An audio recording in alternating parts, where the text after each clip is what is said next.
Hi, Rabbi Katz. How are you? Hey Malcolm, welcome back. How are you doing? I'm not doing too bad.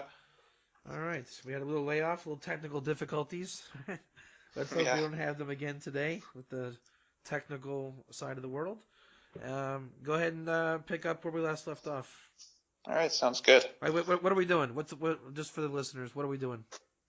We're currently in the introduction to Mishkanay Elyon. Who wrote it? Who wrote Mishkanay? Rabbi Moshe Chaim Luzzatto. We're studying under the translation by Rabbi Avraham Greenbaum on page 57. All right, AKA the Ramchal.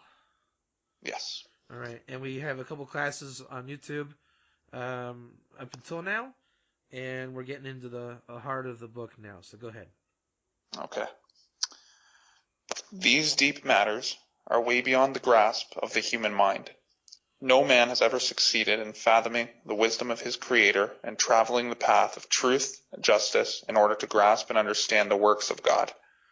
But now I will lay these matters before you in a single, all-inclusive introductory work that will enable you to understand the way the world is run and how God gives each day's portion of food and sustenance to all his creatures, each in its proper time.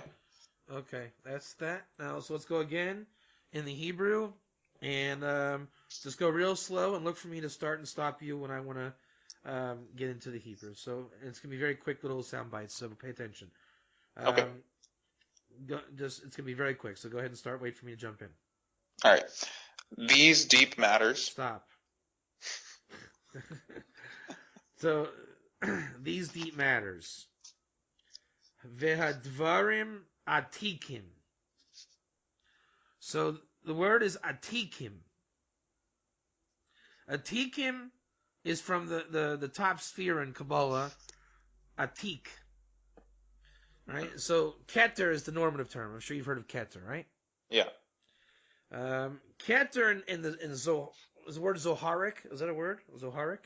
I've seen it before, yeah. Zoharic language. Keter is from Tohu. When we don't look at Partsufim, it's the pre-Arizal, post-Arizal, right? If you want to say there's like Sefer Yetzirah, 10 and not 9, 10 and not 11, then you would say the top Sphira is Keter, where God, in his infinite nature, the Ein Sof, interacts with the creation. That's the basic idea. That's called Kabbalah Tohu. Tikkun, which is Arizal, is Partsufim, which is lumped bodies. Right? We with different expanded terminology. I think you can focus on the word expanded. You don't just say chachma, wisdom. You would say the expanded nature of chachma. Now, what's the expanded nature? Abba, right? It's either wisdom or it's father, or even Saba.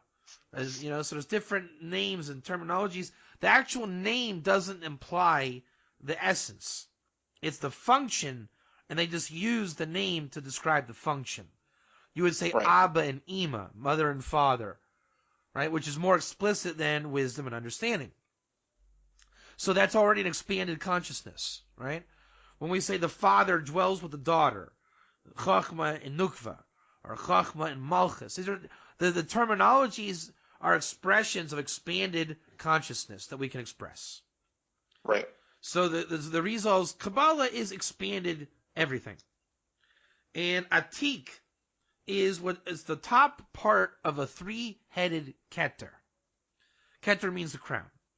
So there's the parts of keter are, in Tikkun, Rizal Kabbalah, Atik, the unknowable head, Erech Anpin, that is keter proper, and Chachma Stima, the wisdom that belongs to either keter, the crown, or if you want to say explicitly to Erech Anpin, or that which manifests out of the divine providence of Hashem coming into the unknowable head.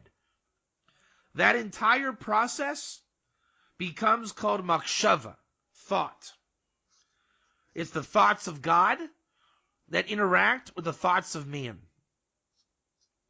Again, as God says, my thoughts are not your thoughts. Thus, you cannot know the unknowable head. You're trying to get to Chochmah Stima, the blocked wisdom, the stuffed up wisdom. That's where the Jewish star, the triangles that meet. You're trying to get your mind from your feet on the ground in this evil world to get your mind into proper makshava. You've heard the story of Rabbi Akiva, right? Mm-hmm. And what does it say? Moses says, why would you do this when you're top Torah scholars? God says he went up, it's how it went up in makshava. Mm-hmm. The goal is to get your mind up there. Now, there's two ways to go about it. You can think to ascend on that level, right? Let's say, maybe the path of the soul. Or, as the Vilna Gaon says, and he says this is the correct way, I believe in the Vilna Gaon, you want your mind to ascend there. The dvekis, the clinging to God, is in this world with your mind having ascended to connect on that level. Right. This is the prime argument between Chassidus and Litvak, Vilna Gaon Kabbalah. I'm not saying I'm against the Chassidic thought. I just think that the ikar, the main, kavanah, intention of what's going on in Kabbalah is as the Vilna Gaon says. Right? It's about the mind. He says as opposed to the mind. He says as opposed to bringing the mind into the body, right? Which is an elevation of the body, really. He says it's the mind rising to that place, right?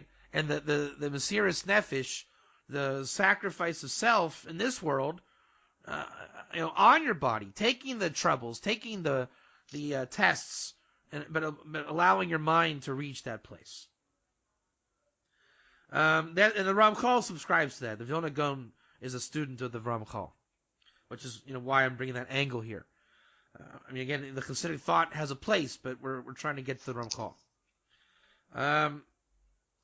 So the unknowable head is where God starts to manifest His will, His light, from His essence. And we will never understand the unknowable head. You're not supposed to. It's like saying, you're a product, Malcolm, of your mother and your father, correct? Right. You're not a mutant from Mars? No. Oh, okay. I heard on Facebook maybe you were. I'm not sure. But so do you know what it was like? Your parents? Do you know what they're like today? Yeah. They're nice people, right?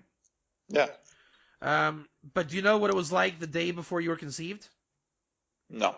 No. Why not? That didn't exist. But you know them. They existed. That's true. So you will never know that place. That is the unknowable head in your life. Right. But you can figure it out because as your parents get older, I'm learning this in my life now. Why do you have to honor your parents? Because when they get old and their bodies wither, they have no choice but to give you their mazel. Malcolm, when you were a baby, we used to take you to the sea, and you would just sit there and stare at the waves. You were quite a baby, Malcolm. You'll be 45. Yeah, I always liked to see Dad. That's right. You know why you like to see Malcolm? No, Dad, tell me. Tell me why. Because Uncle Bill was a Navy sailor. And I never told you this, Malcolm, but you remind me a lot of your Uncle Bill. Really, Dad? Yeah. Right? So those old stories that you see in the movies and stuff, right? Yeah. That's them giving you your mazel.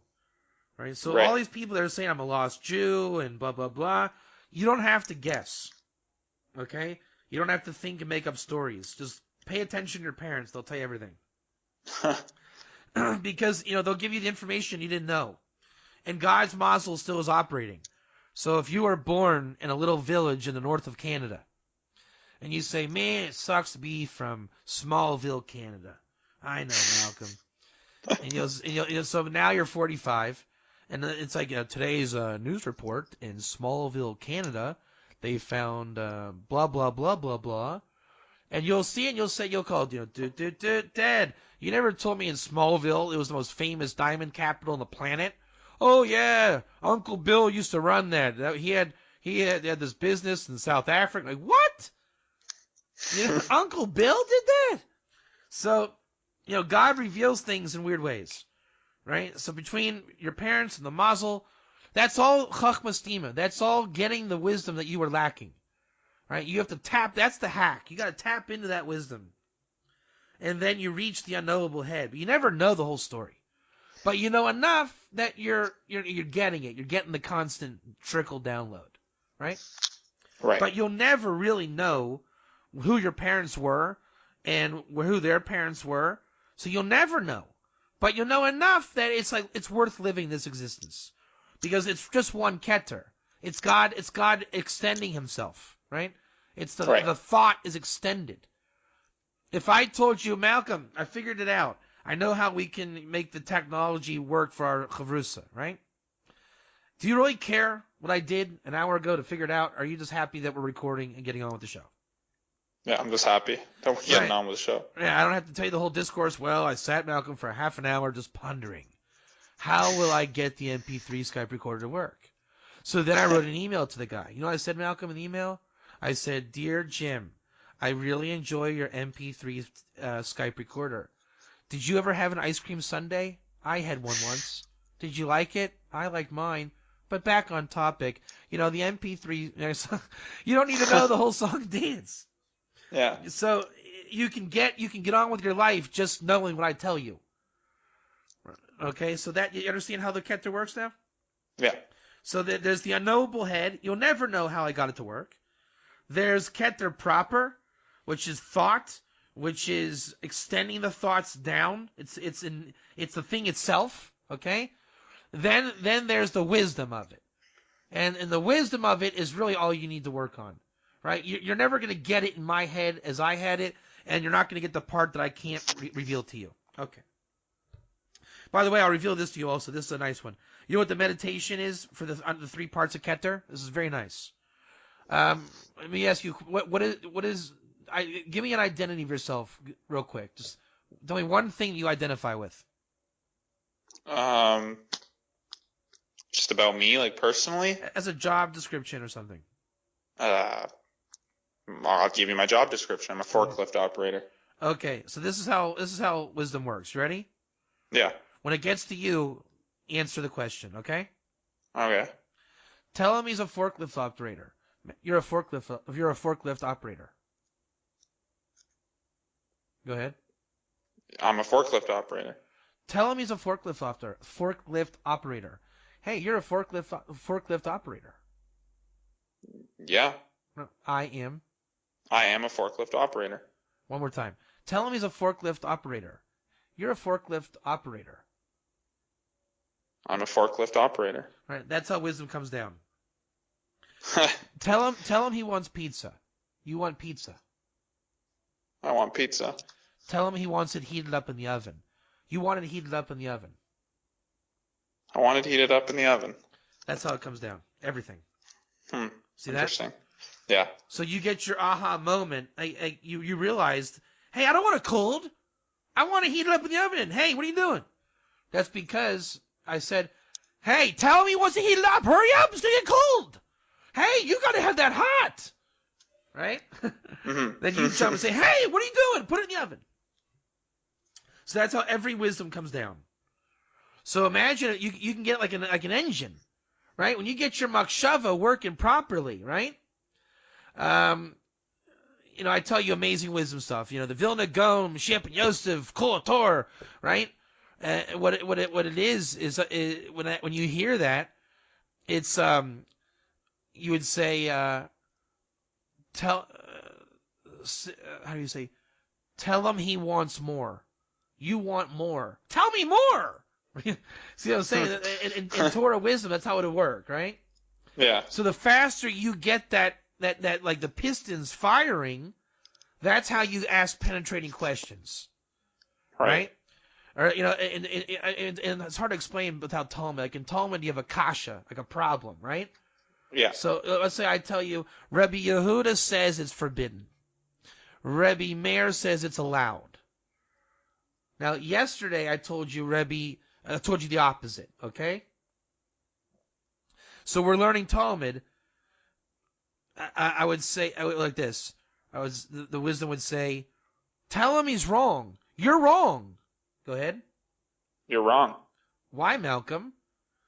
I would say, tell him because yes, that wasn't yesterday. Malcolm, that wasn't yesterday. That wasn't yesterday. Right. So I'm saying when you have that kind of tight pistons firing, that's how it's no longer it no longer becomes vernacular in discussion, right? Mm-hmm. It's just like flashes, right? It's just, hey, you're wrong. Tell me more. What's that? Hey, what? That's the Vilna Gaon. Those are not words and sentences, right? When I say, Malcolm, I had this amazing dream last night about 999 with the Shefa Elyon. What would you say? You would just, bam, that's the Vilna Gaon Kol, right? Yeah. You didn't say, hi, Rabbi Katz. I was thinking, when you just said that, I like you, Rabbi Katz. You're a nice guy. So I thought I'd help you out. I was thinking when you told me that dream 10 seconds ago, I realized that was the Vilna Gaon and the Kol Torah. What do you think about that? You like that? Right? So that's not how it works. Right. You don't have time to sit and tell me your song and dance.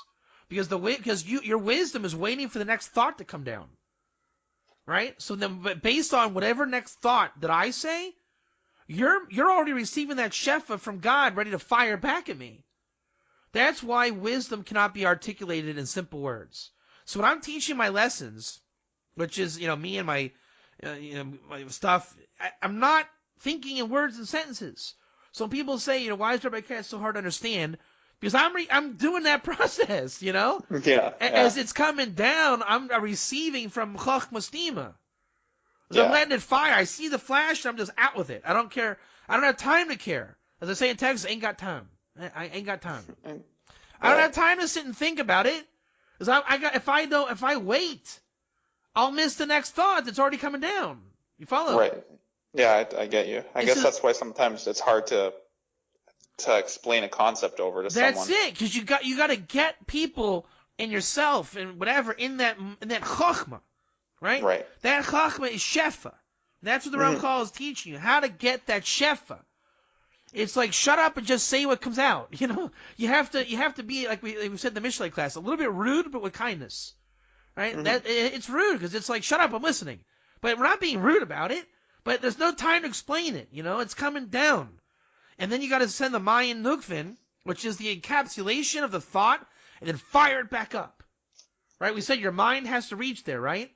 So when I say it, then we're connecting it back up to the source.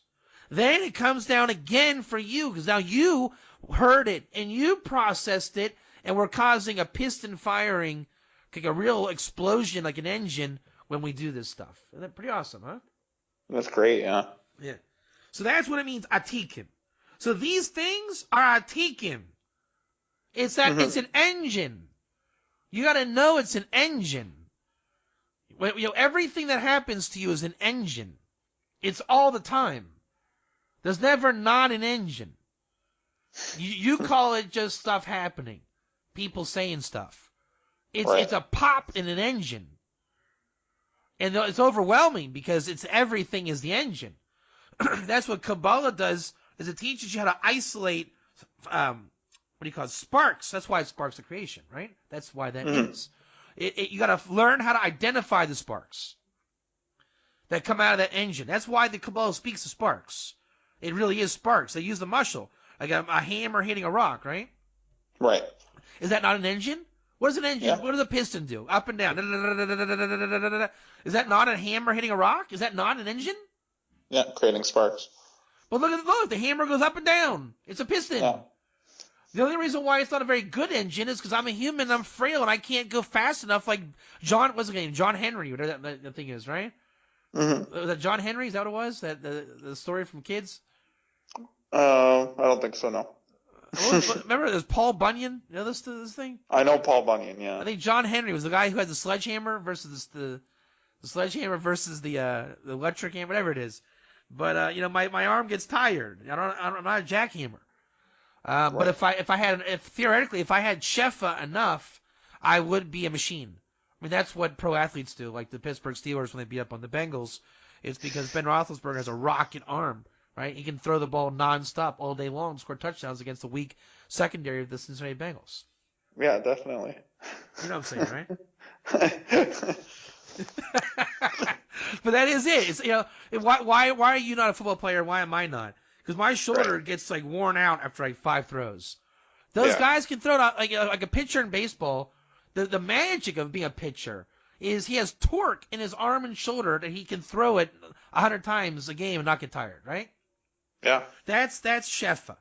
He has Shefa in his shoulder. We don't. Right? We're not built that way. We cannot do it. But everybody has Shefa and something, and everybody has a piston mechanism. So the goal in Torah is to get your mind there. Everybody's mind can be an engine. That's the gift of Torah and spirituality. Everybody has a soul. And your soul is a natural piston-firing engine and sparks. No one's left out. Okay, that's the Varim Atikim. So the temple is the essence of the engine. Right? It draws the Shefa. It is the piston. The Kohanim working in the temple, they say Kohanim have zrizis, which is zeal, fervor, skill, right? Mm-hmm. So if we were to look at a temple operating, you got the whole world coming in and out, like expand, contract, expand and whatever. What do you call it? Expand and contract, whatever, right? That's the engine. The temple is the engine. Mm-hmm. You're bringing the shefa in. We're slaughtering it, eating it, burning it, right? It's just one big. That's how the world's perfected. Once a reverberation on that hard sion, the whole world's buzzing and popping. Right? That's how you know it's a healthy thing, when it buzzes and pops. You know, you don't want a restaurant just like one guy over the counter wiping it up. Old Vern comes in, hey Malcolm, how you doing? Smoking a cigarette. I'm all right. How you doing? I'm all right. You know, but you don't want crazy excitement, because no one wants to work in that place either. You want a healthy pop, just a buzz. Feel good. Get dressed. Go to work. Feel good about yourself. Right? That's the temple. That's the shefa. That's the healthy piston. Hema. All right, go ahead. Read the English. Okay. Stop after the word humankind, stop after the word humankind. Go ahead. Okay. These deep matters are way beyond the grasp of the human mind. Okay. Vehema nishgavim. Nishgavim is lashon gavoa, very high. Right. So nishgavim me'od. It's like super duper high, because nishgav is already high, gavoa, and you say gavoa me'od.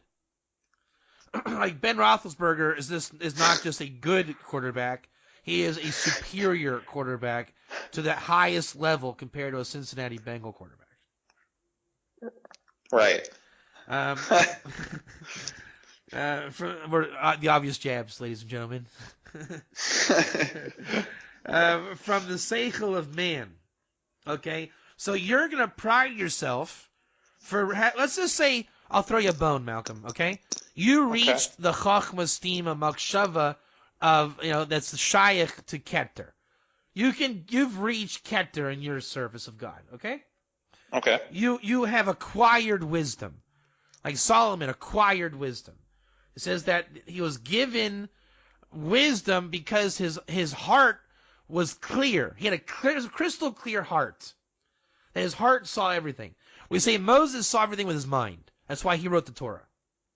That's the God looked at Moses and said, hey, in Moses' mind, I can see God. Therefore, God said, this is the guy to write about God. In Solomon's heart, Solomon didn't see God. His heart saw everything. And now, here's the trick question. Why am I saying that, Malcolm? I'm not sure. Who built the temple, Malcolm? Solomon. So who would be the guy to see everything as the Ramachal sees it? Solomon. That's right. So he saw these Devar Matikim. He saw them. And when he saw it, you know what he said? This is from the Navi. He said, you know what? All we need is wisdom. I see man. How do we know he saw man, Malcolm?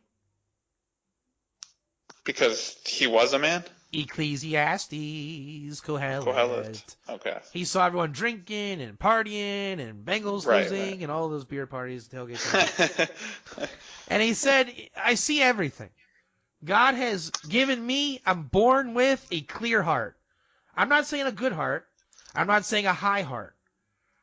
I'm not saying a perfect heart. He had a clear heart. His heart was clear.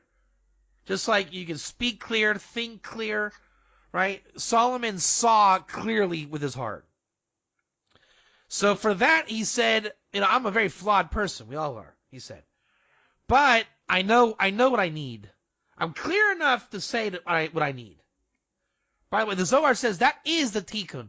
When everyone gets what they need, the shefa's got to be right. And he said, I need wisdom. God said, because you saw it, I'll give it to you. The magic is you'll get the shefa revealed to you when you reveal the shefa to yourself. Don't say, you know what, I have to get from point A to point B. I obviously need a Mercedes for that. Don't you think, Malcolm? Yeah. Like the best.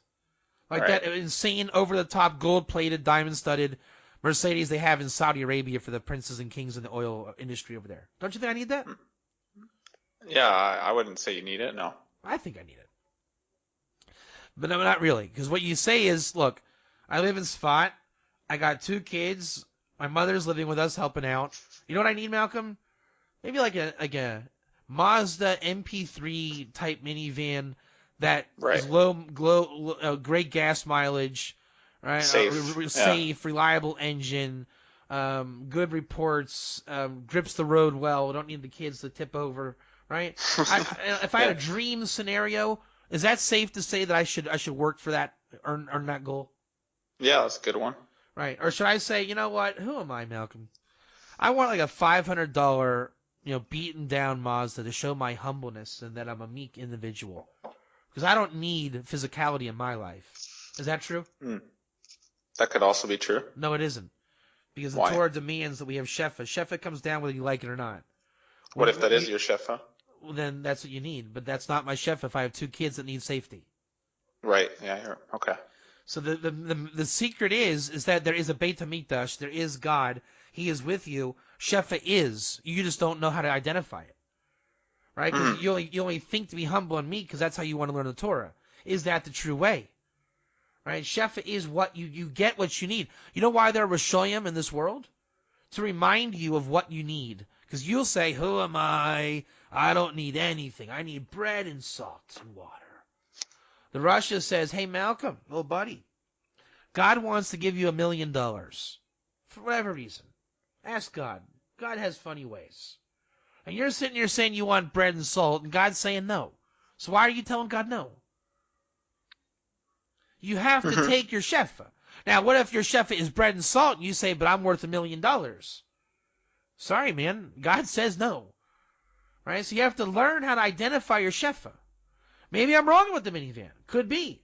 That's how I see it now. In theory. I haven't really thought that far out, right? But that's how it works. When you identify what you need. Solomon understood, you know what I need? I need what everybody needs. You need wisdom. So that's why he's saying everybody has a portion of this. That's why everybody can get Makshava. So that's like the gift of God. You have a soul. You're not an animal. So Solomon's saying, look, you might need a car or house, whatever, clothes, right? Besides that, I'm telling you, no matter what, all of you need, and that's wisdom. That comes from a clear heart. Now, these things are very high, extremely high. So let's say again, you reach that high place, okay, in your mind, makshava. It's beyond seichel of man. He's saying that the shefa doesn't come from Solomon realizing he needs wisdom. That is where the shefa dropped, Mazel, leaked, came into this world. And it spoke to Solomon as wisdom. But it's rooted beyond Ein Sof. Literally, it comes from God himself. God creates the world. And it eventually comes down to where we have been given prophetic insight through Kabbalah and Torah that there's an Ein Sof, right? A God who has no boundary. That Ein Sof interacts with the highest aspects of creation, which is Keter, the unknowable head, Adam Kadmon, the inner dimension of it, Panemius Ati Gavak, you call it, right? At that level, it's unknowable. All I know is God does that. Right? When you were a baby, you don't know where the food came from. All of a sudden, mom showed up and you got fed, right?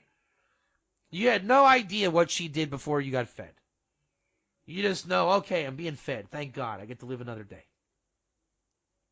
So we know that Shefa exists. God has revealed the temple through Solomon. We've got the Torah through Moses. We have humanity through Adam. We've been given certain things. But we don't know how the Torah came down. Moses will never know really where it came from. All he knows is the point of revelation on the highest level that mankind can grasp. But Right. it comes from a higher level. So are you ever going to get to God? Relative to my position, yeah, I guess, but not in the ultimate sense. Right. So this is where we were at last time. We're trying to remember, right? You will never, ever, ever reach God. Right. But God makes his home in the lowest world. Because the Tzimtzum is not really the contraction of God. It is the creation of space. And what do we call that word about 10 minutes ago? Elongation, extension. What was that word? For the Partsufim? Extended, or what was that word I used in English? Yeah, I think he expanded. Expanded, that's what it is. God expanded himself. And the essence of God is in our world, Asiya. Mm-hmm. But through the expanded nature, which is called the Kav, it goes back to the essence of God, which ends up being like a full circle. The essence of God is here, but we are fixated on the expanded nature of God, called Makshava. Right? So Makshava comes down. Imagine, take your mind on a meditation right now, okay? Make a dot in space. Do you see it? Yeah. It's a three-dimensional model, okay? Okay. That's called the essence of God. Now, take it back towards you around the globe, up and around the globe. You got it? Mm-hmm. That's creation. That's you. You're following God's lead, right? Right. Now it's coming back down to you. Okay? It's into you. You got it? It hit you. Yeah. You now appeared at the place of the dot, but not from the beginning. Only because there became something recognizable inside, penetrating towards the dot. You got that? Mm-hmm. That's you following that. It's God following that. But it's not the essence of God, because God didn't get expanded. God created expansion. Right. You are fixated on the expansion. You became. You were created. But you were created to stand in the place of God, right? Mm-hmm. So now, the expansion is actually coming into you from God around the globe, right? Right. Okay, so now you're with God in this world, correct? Yeah. But you're fixated on this thing coming into you, the Kav, the ray of light, from above to below, correct? Mm-hmm. So you're trying to look at it from below to above. Because it is coming into you. Yeah. Why are you worried about that? Why are you not realizing that you're standing next to God right now, in this world? Mm-hmm. That's the challenge. It's a paradigm shift. Right. Because you were born as a baby. You didn't have wisdom. You didn't know. You were led down a bunny trail when you were unintelligible. And you were led and indoctrinated by people that were unintelligible when they were kids. And they didn't figure it out by the time you were born. They poisoned you. And they got poisoned from their parents when they were born. So by the time your parents figured it out, you're still believing the myth. Now, if you would be quiet and listen to your parents, you can fix it. Because they figured it out. Everybody figures it out when they get older. Are you going to listen? Now, it's ultra hard because life has also changed between your parents and you. They're going to speak a different language. They have different experiences. So you have to fight me because I don't know you, Malcolm, and I still believe the myth. Right? So the creation, with me? Mm-hmm. I'm here. The creation is called speaking. Shemayim speaks. It's called Yitzchak. The angelic world, all they do is speak about God. That's all they do. In our world, we don't speak about God, do we? No. No. In their world, It's a completely angelic kingdom called Shemayim. All that happens in Shemayim is they speak about God. God created it. He created speech of himself to bring the Shefa down to get revelation to God in this world. I am God, he says. I'm one. My name is one. And now I'm receiving the Shefa from Shemayim, just like you. I'm fixated on it. I love the words. I love hearing about God. But that's the Yetzer Hara. Why do you want me to tell you about God? I'm not a guru. You're not a guru. Why can't you let God talk to you? Now, it is God talking to you. But do you hear the matter in the matter, or do you hear my words?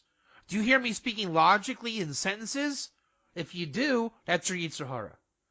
If you hear God coming through, because God comes through me, he comes through you, he comes through everything. Understand the matter in the matter. It's called a navon. That's prophecy. That is the prophetic power when God speaks to you through creation. Then it's no longer Shemayim talking, it's this world talking to you. So then again, are you with God, Malcolm? Yes, you are in this world. You reach God. But you're distracted. Because I tell you, Malcolm, God, and then everything's God. The Shemayim interferes. Isn't that the classic idea that Shemayim interferes with this world? Like Armageddon and all these things. Right. Okay, I see what you're saying. Right. What do they say in the Tomah? They say the Torah's not in Shemayim; it's down here. That's why. I'm a distraction to you. Everybody is. On one hand, but if you let us tell you the truth, because you hear your parents, you hear me, you hear the news speaking to you, you hear the park bench speaking to you. Nature, life, the Ruach Elohim, right? Then you start to recognize God in this world. And you're no longer looking up to God. Because God is constantly with you. Why are you looking up? The looking up is just the expansion. For the sake of revelation. The revelation is what hits and penetrates this world. Again, that's the piston. That's the sparks. You with me? Yeah. You're focused. When you like cars, don't you? No, not really. Not at all. Not at all. No. They're interesting, because what is an interesting thing about a car? A lot of people love the engine, but what I'm saying for our metaphor, don't worry about the engine. What do we call someone that has God theoretically riding upon him through revelation? A Merkava, a chariot, right? Yeah. You know how you say car in Hebrew? Merkava? Rechiv, from Rakava. Ah. Right? So people love the engine. That's a gaiva thing. It's an ego thing. But how about appreciating the ride? Simple. Right? I mean, you should, in terms of Shefa, you should seek a Cadillac over a Ferrari. In terms of the Shefa. Shefa is a Cadillac, not a Ferrari. I'm not talking literally. Right? Mm-hmm. You don't want to be impressed by... If you're impressed with that, you're saying, I'm really brilliant and smart and I'm better than you. That's what you're saying. If I say my car is better than yours, what am I really saying? My engine's better, right? Yeah. But nobody says my Cadillac runs smoother than yours. Nobody says that. They say, hey, you got a Cadillac? Yeah, I got a Cadillac. Oh, smooth ride, isn't it? Yeah, it's real smooth. Hey, I like yours too. That's already friendly. No one's competing. So the ultimate experience is a smooth ride. If life is a derech etz chaim, a path to the tree of life, do you want it bumpy or do you want it totally crystal smooth? Smooth. That's right. So that's how the shefa should be. But we're fixated on the pop, right? I saw a cool guy on my path today. I saw a beautiful woman on my path today. You're focusing on the pistons. The woman in the red dress, Neo. Yeah. you got to care about the ride. That it's smooth. That's God with you. It's like, what's another analogy of that? The ark in the desert, right? Are you worried about the scorpions and the sand, or the ark leveling the ground before you? They had the wrong focus. Thus, you're going to attempt to reach God out of the tzimtzum. Because you have to raise your thoughts. But at the same time, you have to, like the Hasidic thing, your thoughts have to be in this world. That's called Mayan Nukvin. Mm-hmm. You raise your thoughts from vessels in this world. When you raise them up, what are you doing? You are expanding. Then you cause the Shefa to come down through Shemayim, allowing you to speak, but you're not listening to them. You are empowered to speak to creation. So now I'm not going to be your guru. I'm going to be a servant of God, here to speak wisdom, only wisdom, not proper thoughts, so that people can better off witness God with them and us in this world. You got that? Right. So it's kind of like, I don't know, it kind of reminds me of Jacob's ladder, ascending and descending, ascending and descending. Right. And it's also intricate. That's why it's tikkun. You can't just say, go up, go down, go up. You got to know the complex nature. Like they say the eyeball's super complex, right? Yeah. It's not too complex to understand.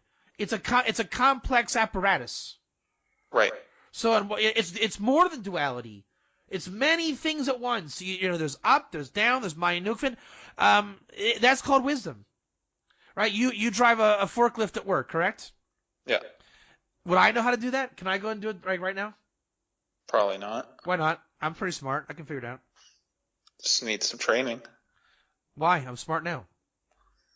It's a bit of a complex machine. There you go. There's too many things going on all at once, right?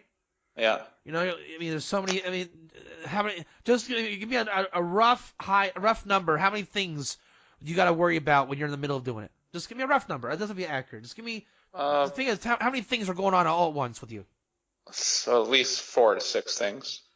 So that's already not a one sentence thing. Can you give me a Webster's definition of how to drive a forklift machinery in a one blurb Webster's dictionary definition? Go ahead. It's just not possible. Most of those things are already they're second nature. They're subconscious. So can I know what a forklift driver is? Right now? Do I know what you are? Do I know what you do for a living? Do I really know? No. So when I say ger, is it possible to even know what ger is? Like that? No. Not like that, no. So I can't make a Webster's definition. Everyone says, Rabbi Katz, can you give me just one definition of ger, please? Can I do it? No, you can't. No. Because it's a wisdom. Right. Yeah. So when they cheat and say, just call it Noahide, is that even fair to say I know what a Noahide is? No. So then why go Noahide at all? Why not just say the truth? It's ger. Right. You know what I'm saying? The Torah said what it is. Can I dumb down your thing? Forklift operator. Can I say you are a cat driver? No. That's pretty simplistic. Just call it cat. You're cat. Can I call you cat? No. Why not? It's not what I am. Exactly. See what I'm saying? So this is Zohar thought, right? This is Kabbalah. I know when I first started learning Kabbalah, and I know everyone feels this way. Can you just define for me Mashiach and Yosef? Can you just define for me Shefa? Can you just define for me the Partsuf Leah? I don't get what you're saying. It's like Leah with Rachel and Yichu. Like, can you just tell me what it is? What you're saying is it's dynamic. Very nice. It's an ultra dynamic, but it's possible. Yes. You can get it. You can learn it and speak it and articulate it. But it's many things at once. This is why you don't have dictionaries for Kabbalah. It doesn't exist. Doesn't exist. So the concept of working with God. Can you know God in this world, Malcolm? 100% yes. Do you know God, Malcolm? Yes. Does your mind get off track and you convince yourself you don't? Yes. Is it true? No. Can you speak it? No. But you know it. You live it. And you forget. Right. And the tikkun is, when you forget, don't try to remember, because you'll never get there. You're going to block God. That's what we said last time. It ends up that you block God. So then, I remember now, then God says, fine, I won't come. I'll let you think what you want. Right. You can think what you want. I said my thoughts are not your thoughts. You're saying your thoughts are my thoughts. Okay, think what you want. That's called avodah zarah. Because you're gonna now define God as you see God. Why do you see God? Because you're looking for God. You really believe that you're looking at God. You're looking up. You say, I see. You're gonna convince yourself. Of course I see God. I'm looking up. What do I see? The stars? Ah, I worship the stars. Mm-hmm. And then you say, but of course I worship the stars. Mazel comes from astronomy. It says it in Isaiah. I should worship the stars. Then there was a star master. We call it Yeshu. Somehow he was in charge of heaven. Oh, okay. I'll worship that. That's how idolatry came into being. Right. So then, what is the job of Yeshu? Oh, well, he brings the shefa to everybody. Oh, so I don't even need God? No, he brings it down. Oh, okay. It's much simpler. What you've done is you've erased the dynamic on a false premise that you need to be looking up. Don't look up. Mm-hmm. Can you look at the sun? Rabbi Akiva said no. So why do you think you can look at God? Right. The answer is you don't need to see anything. God's just with you. When I go away from you, we're gonna hang up after this class. Am I gone? No. Do you need to freak out? Where'd he go? Oh man, what happened? No. No. Because I'm with you. How do you know I'm with you? I just know you're there. I believe you're there. It's reality. It just is. It just is. That's God. God is. God is with you. No need to look. Now you forget though. When you forget, don't try to remember. What you do is you go to the Torah. You know why you go to the Torah? Not because, of course, the Torah has all the answers. What else would that be? No. No. My thoughts are not your thoughts. If I can speak the truth to Malcolm, and Malcolm can speak the truth to me, and I forgot that God was with me. I got used to it, okay? When I hear Malcolm speak the word, I say to myself, hey, Malcolm, your thoughts are my thoughts. That's me. I hear myself in your thoughts. And it's amazing. I love that thought. Then I remember God is with me. God is here. Right? Malcolm is God speaking through. I get it. But I'll never articulate it because you can't. Right. That's already trying to remember. If I have to articulate, I'm going to say, oh, I got to remember what to tell Malcolm. You can't. Why not? Because the pistons are already firing. I already forgot about God. I'm waiting for the next thought. But it's not that I forgot. There's no need to remember. God's here. God right now in this conversation is here. Am I wrong? Do you feel that right now, Malcolm? He's here, yeah. So we're not trying to remember God right now, are we? No. So the thoughts are just flowing down, correct? Yeah. And you're just whenever you have a flash, you just say it, do it. You don't need to formulate a thought. You're not searching for the words. You're not searching for God. You're not trying to remember God. You're not looking up. You're very much aware God's with us right now. The chef is coming down. I better just make myself a vessel to receive the shefa, the makshava, and it's not my thoughts. I never thought this stuff in my life. This never happened before. It's God coming through. Thus, the more we can start to lose our ego and start to realize these are not my thoughts. Once I say they're my thoughts, then it's already ego. Then the vessels have klippa. But if it's just thought, see, right now it's just thought. Just let the thought exist. Let it trickle down. Let it be.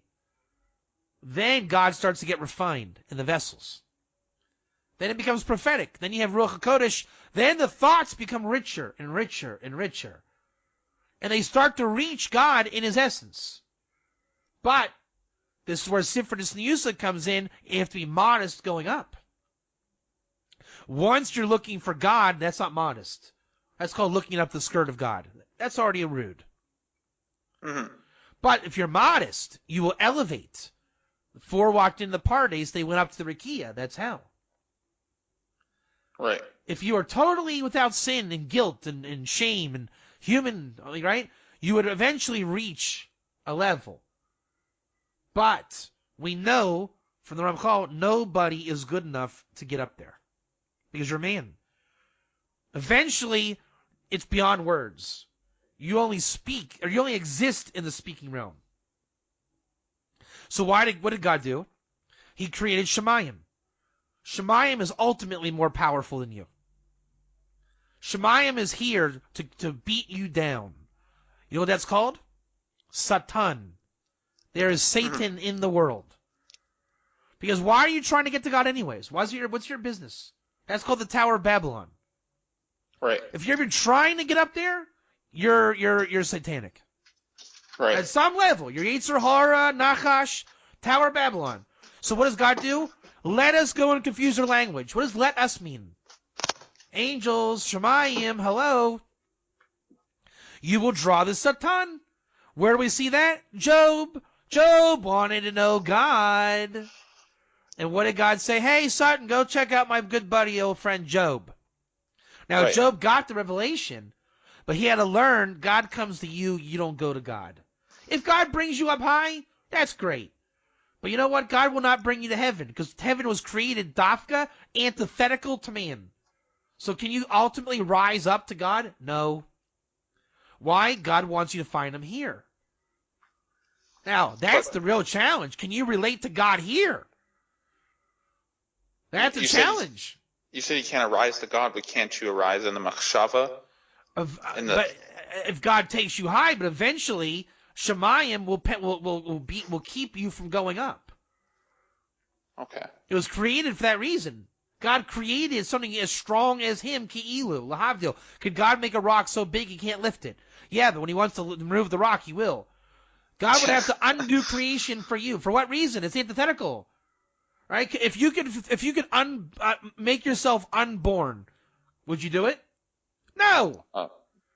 There's no such thing as suicide. Not really. Yeah. Yeah. So you're asking really, in a deeper question, would God commit suicide for me? No. Oh. Because God is the one driving you up. For the Right. sake that you'll just be with God here. You are addicted to going up. It's not where you want to go. Right? Your mother's milk tasted good once upon a time. Should you do that for the rest of your life and say, well, it's free food? No, that's not why you were created. You were created to have wisdom for God on earth. The problem why you want to go up is you don't have wisdom. If you had wisdom, you wouldn't want to go up. You would realize all Makshav is here. The essence of God is here. You would be in the garden with God. Hello. So what is Olam Haba? God gives the wisdom. What does the wisdom do? It allows you to be with God. What does that look like, Rabbi Katz? We don't know. No eye ever saw it. Pretty profound, huh? It is. You mentioned the garden. It reminded me of even Adam. Adam didn't forget God even after the hate. And what was the problem? He didn't have the wisdom to know that he had the wisdom. That's the main wisdom. You have wisdom in its highest form is knowing you have wisdom. Right. See, but this is all BS. Because you know you're with God. You know that God is with you and in you. Right. You know that it's God talking to you right now. But you convince yourself that it isn't. Because what you don't have is the wisdom to know it's wisdom. Right. This is the struggle. It's free will. So, but if push came to shove, if you had to connect to God right now, could you? Yes. Yes. Remember what we said last time? About, oh yeah, this is where we were last time. Oh yeah, this is it. Malcolm, do you have wisdom? Yes. Mm-hmm. Malcolm, do you forget the wisdom? Yes. Yes. Remember we said tell me about your day? Yeah. So why don't you tell me everything? Why don't I? Well, why don't people do it? Why I say, how you doing, Malcolm? Why don't you tell me everything about how you are? I guess the details aren't are considered not important. But they're there. Yeah, they are, yeah. So you forget about them, right? Right. Remember we said, did you have a cup of coffee today, Malcolm? I just finished a cup of coffee, yes. Oh, okay. So why'd you say that? Why didn't you tell me all about it? Right. I guess because it's not the essence of it isn't considered right. That's primary. Exactly. That's beautiful. The essence isn't considered primary. Are you denying God, Malcolm? No. I think you are. I think I am too, yeah. but that's the thing. God has denied his essence because it isn't primary. What's more important? My question answered that you drank coffee or how you made it? You drank coffee. Yeah, the actual So answer, in life, you're more interested in God's coffee than God himself. Yes, we are. Because God himself is not interested in his essence first. Right. Yeah, you're more interested. Yeah, it's what you said about enjoying the ride. That's the humility. Malcolm, did you make a cup of coffee today? Yeah. What's the icker? You or the coffee, according to my question? The coffee. Why not you? Are you not more important than a cup of coffee? Yeah, obviously, but that's not the icker. Exactly. You're humble. See, if you were a really bad guy, you would say, well, Rabbi Katz, you know what? I did make a cup of coffee today. You know why? Because I am the coffee maker, buddy. Okay?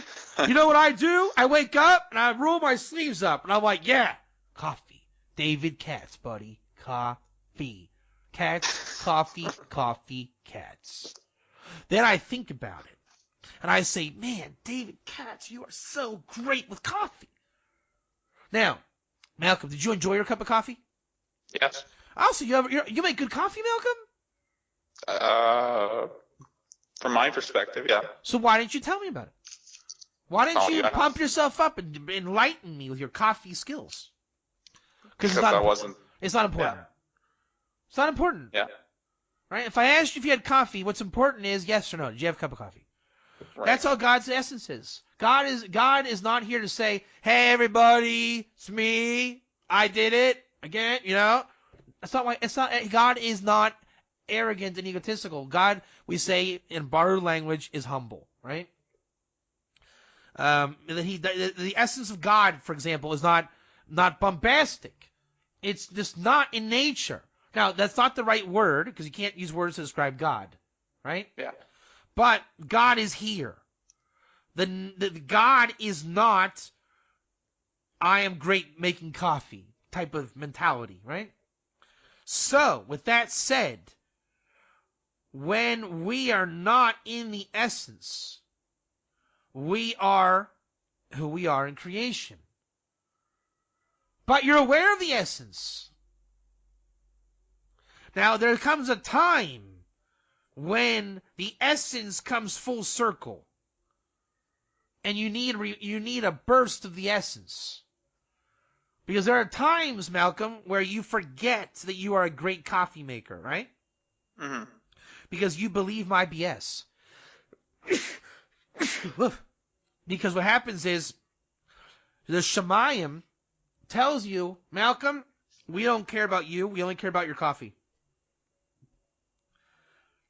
And then you tend to say, what about me? Am I making coffee? It has to be attended to, right? Yeah. So what happens is God sends Bob, the coffee guy, and he delivers something to your house, and you say, hey, can I get you a cup of coffee? And you say, yeah, no problem. You give him the cup of coffee, and he says, wow, what's your name again? Malcolm? You make a great cup of coffee. Yes, I do. I do. Thank you. I do. I really do. What he did was, it came from beyond you, from the Torah, spoke to you, God.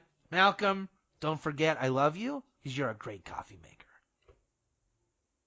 The essence met the essence. See? Right. So God sent you somebody that didn't ask you a stupid question. Hey, Malcolm, are we really drinking coffee? He knows he's drinking coffee. What he's interested in is, hey, how'd you do that? That's great. Right? So he would say, tell me about forklift operating. Not, hey, what do you do? So God brings the essence in. The essence exists. When God brings the essence in, you will get the essence. But it's not always about the essence. That's reality. Right. Right? And the essence of a bank is getting money, right? Yeah. Get out of my way. I'm here for my money. Get out of my way. I want my money. I want it now. I'm not waiting. Here's my account number because I'm here for the money. Is that what you do? No. No. Wait, walk in, get a ticket, right? Sit down, wait your turn. When you get up there, you don't say, okay, now give me my money. You say, she says, hi, how are you? Hi, what's your name? Bob? Nice to meet you, Bob. How you doing today? I'm doing all right. How you doing? I'm okay. Yeah, strange weather out there, isn't it? Yeah, it's pretty weird. Sun was shining bright. Yeah, it was, Got a bit of a sunburn. Yeah, me too. I see you're a fair-skinned guy. Hey, me too. Anyway, so what can I help you with today? I'm here to draw out some funds. So, yeah, okay. Can I see your account number, please? That's the reality. It's not always the essence first, is it? No. But does there have to be an essence? Yes, and it'll come out in its due time. In its time, I will hasten it. Good stuff, huh? Great stuff, yeah. So, with that said, I think we understand how the whole idea of Tzimtzum and creation, God, and the addiction of looking up, and the dinim of looking up versus the rachamim of letting it come to you. We have the tendency to go up, and we have to always remember, really, if you let God just be with you here, you'll stop trying to get up there. You'll let your mind rise naturally from the kindness of God, and you'll be given the shefa to speak about God, and you'll get the whole package in this world. You'll still rise up, but you'll let God take you up and bring you down. Right. And you'll be of the essence of God in this world. That's the essence of the temple and the shefa. Thus, it's beyond the scope of man. You can't know when God takes you up. And you don't need to know. Just let it happen. Mm-hmm. It's like we're replicating. It's like we're always replicating. It's the fractal, that's right. It's a fractal of the garden, Hashem asking Adam, Ayecha, where are you? It's God asking himself, where are you? Where am I? Exactly. Instead of us trying to look up. Right, and the only reason why you don't know that is you have klippa on your mind. Mm-hmm. Your job is to remove the klippa by Torah, proper thought, and service of God. Right? In your world, you might call it blah, blah, blah, blah, blah wisdom. It's just not holy. Now, you like it, but you don't brag about it because you're not going to brag about buying Taco Bell.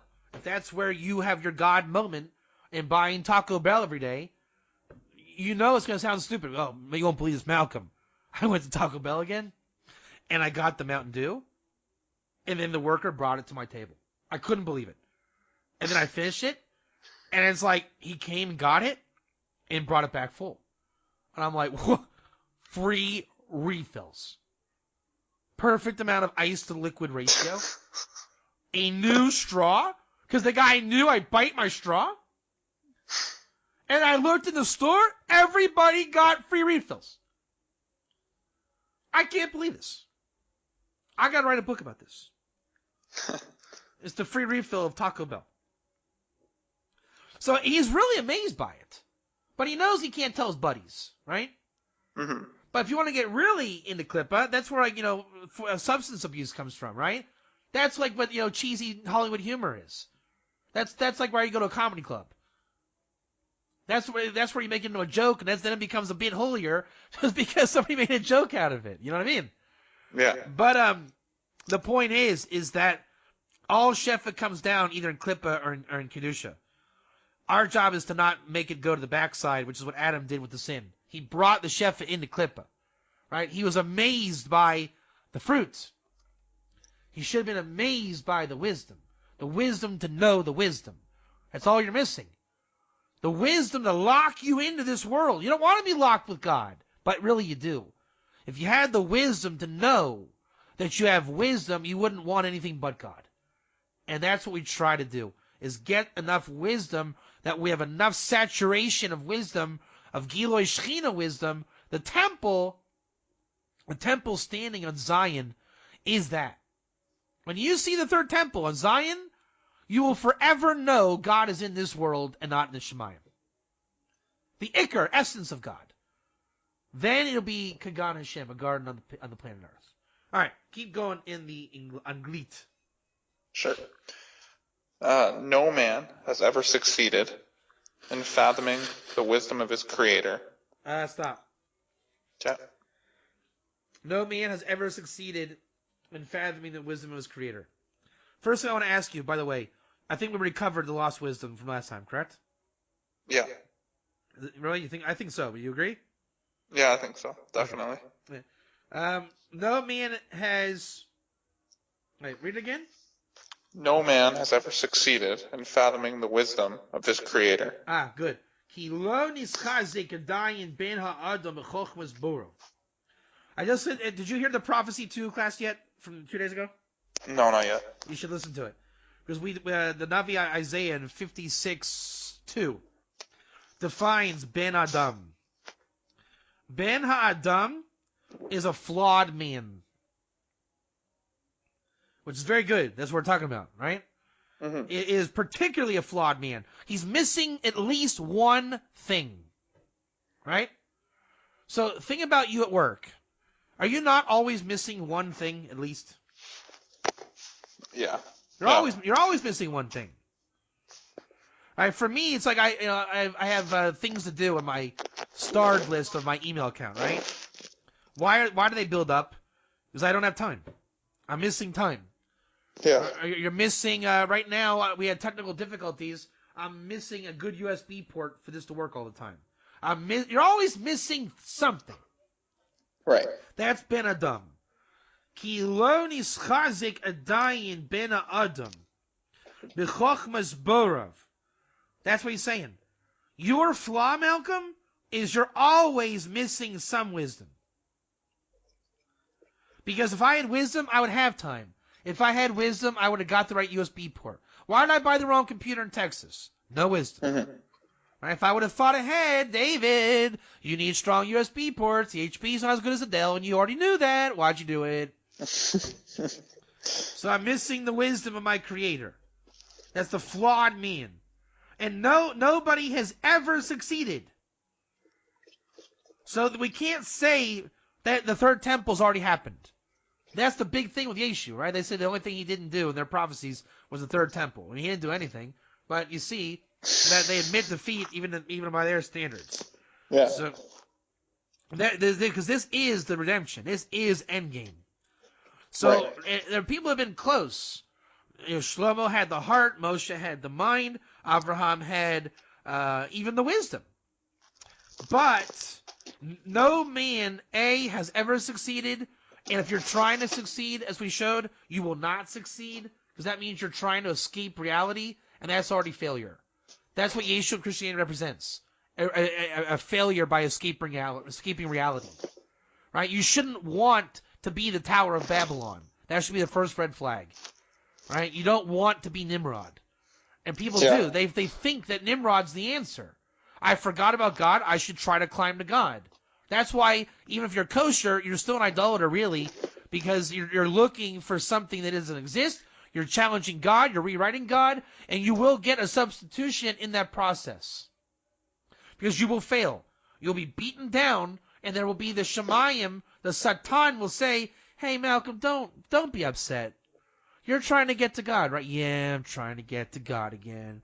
Well, just call it, the boss needs to give you more money, man. You're down and you're broke.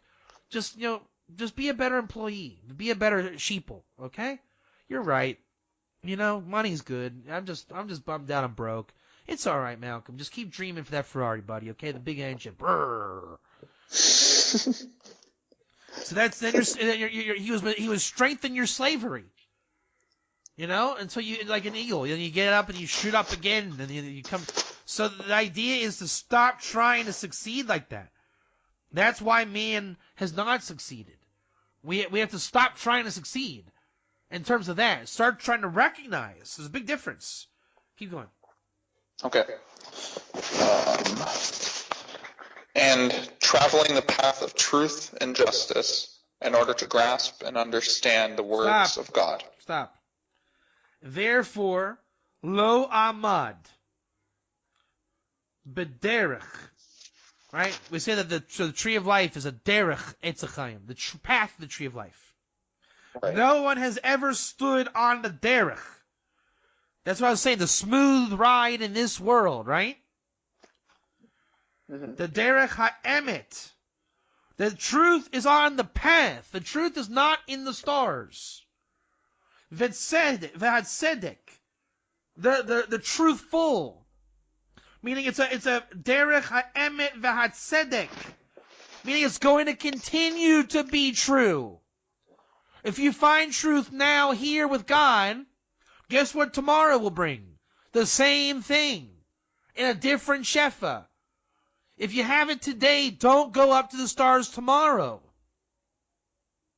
In fact, Rashi and Tosfos argue when the four went to the Pardes, they went up to the Rakia. The main shot is they didn't literally go up. It was here. But they rose in Machshava, in Shem. That's what we're saying.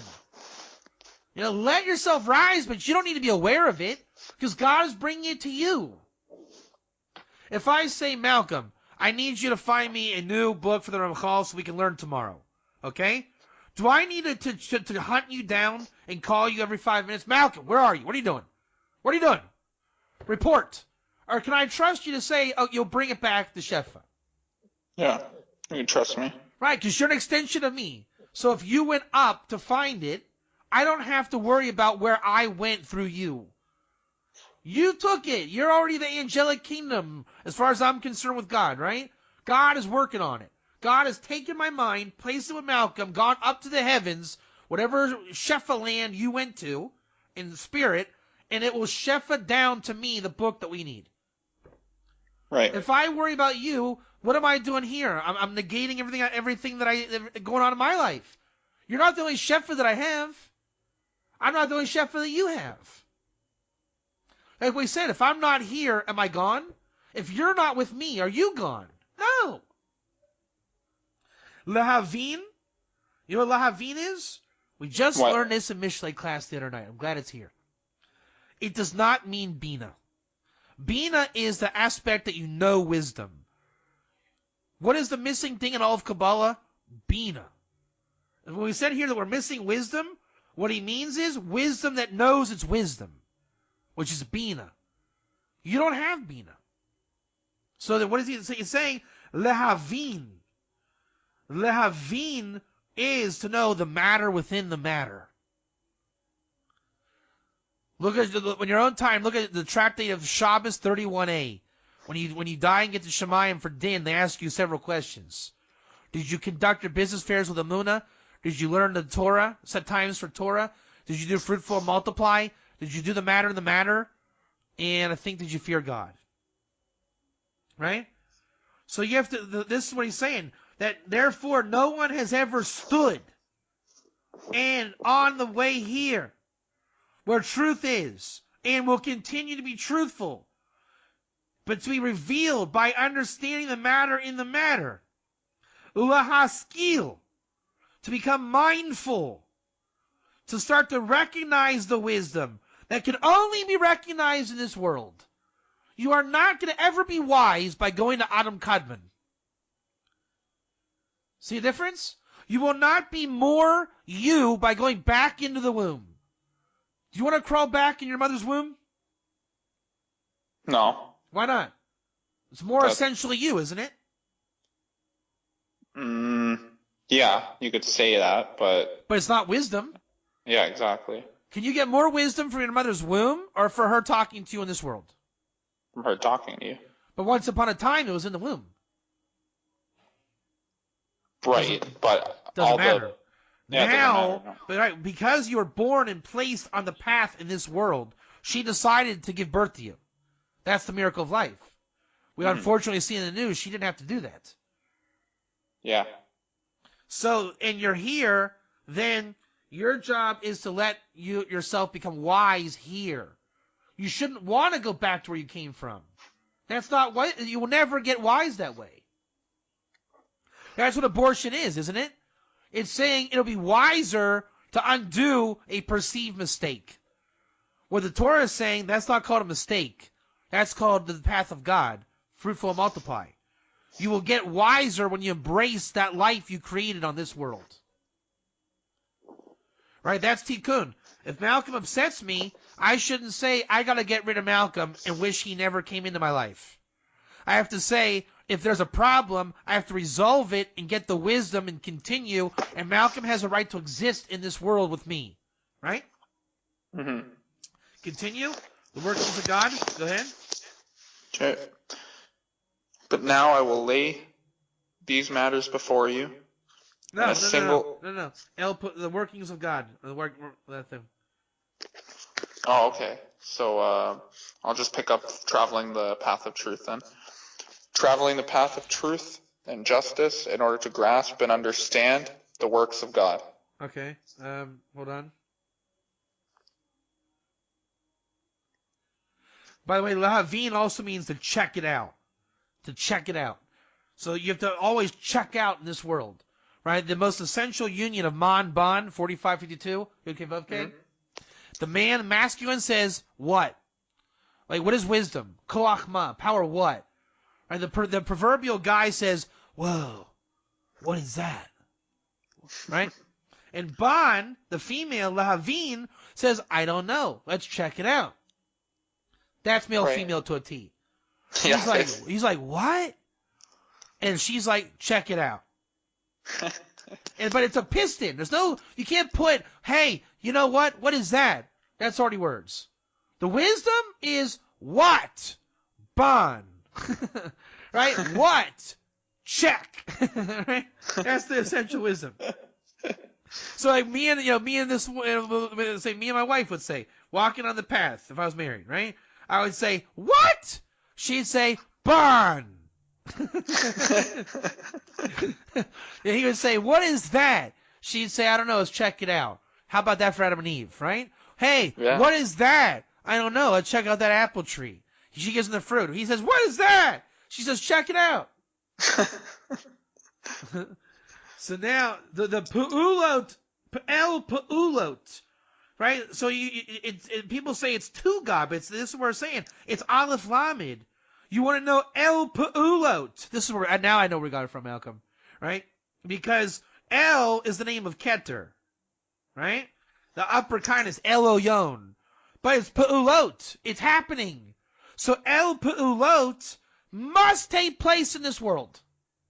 So it's El Elyon, brought down by Kavod Elohim, the revealed nature of God in this world, which is Yud He Vav He, Hashem Hu Elohim. You're bringing it into this world. That's where you have to apply the path and all this stuff. If you don't know that name of God, now I see where it was, Malcolm, then you're saying it's Yud He Vav He, correct? Right. That's another God. Mm-hmm. That's another God. Wow. If God say, if I say, hey Malcolm, don't call me Rabbi Katz ever again. Call me Steve. It's a little weird, isn't it? Yeah, it's weird. And then you're going to go on Facebook. Everybody, we got this link on YouTube from Steve. Who? Steve? That's Rabbi Katz in the video. Yeah, but he says he's called Steve now. And that'd be mad weird, right? That'd be very odd, yeah. Right. So when God is bringing the Shefa from Elyon into this world, the Pu'ulot, from on high to low, and you say, hey, that's Yud He Vav He. That's God. No, it isn't. No, it isn't. It's God in the most generic sense. Right. But if you're looking at the names of God, the wisdom of what's happening in reality, and you don't understand reality, then you're not with the Shefa. The names of God are Shefa. Shefa. It's how you relate to God in this world. Right? If I say, Malcolm, you're a bad person and you have to change your ways. That's din, is it right? Am I right? You with me?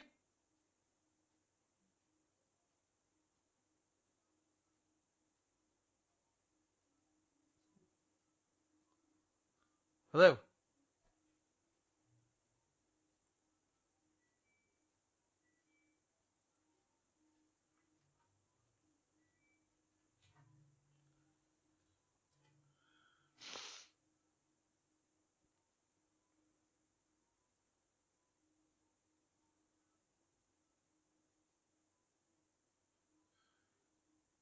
You hear me? I don't hear you. Okay, so I'll just continue. If I go ahead and type the answers, as I speak, okay? Okay. So, if I'm coming down on you harsh, we know God runs the world. Is it safe to say that God is bringing upon you din? Yes or no? I mean, yes or no? You type yes or no.